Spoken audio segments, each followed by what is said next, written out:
And it's a classic, sort of how do you cross the chasm, right? Right. As Moore Jeffrey would Moore. say. Yeah. So, and you haven't gotten to that chasm yet when you're sort of early stage. And how are you going to cross that? How are you going to scale, get the human capital in addition to the more mainstream companies to buy in, the middle master, the late adopters or the middle adopters, right? Yeah, yeah, and especially at this stage, your seed Series A, you're still, and this is also in the book. We talk a lot about, well, hey, founder-led sales is super important at this stage. You have to be able to do that as a founder, and it's core to your business. And I think a lot of people would argue like you should never stop doing that, but you can't be the only one doing that.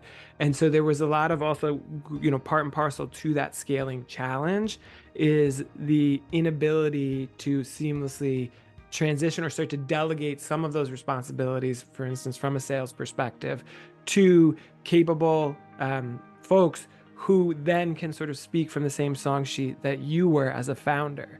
And Yeah. anybody who knows anything about sales, you don't want to give people scripts. You want to give them a sort of deep understanding of who you are and what products you sell and why you sell them, so that they can then sort of internalize this and sell in that way. And so being able to do that, I think, proves hard for a lot of founders at this stage. And that's another thing that we found in this research. Yeah, they need to scale themselves in the founding team, right? Because they've been on the road. And I actually was having a conversation with one of our founders this last week, who's essentially just been laid low, sick, traveling nonstop, and is just clearly now realizing sort of how do I build that foundation so that I am replicable? How do I replicate what I do in a way that I feel good about, that I'm not like dictating or controlling the people that need to go out there and do this work, but I'm giving them the right tools to be successful and even maybe innovate on top of what we've done so far.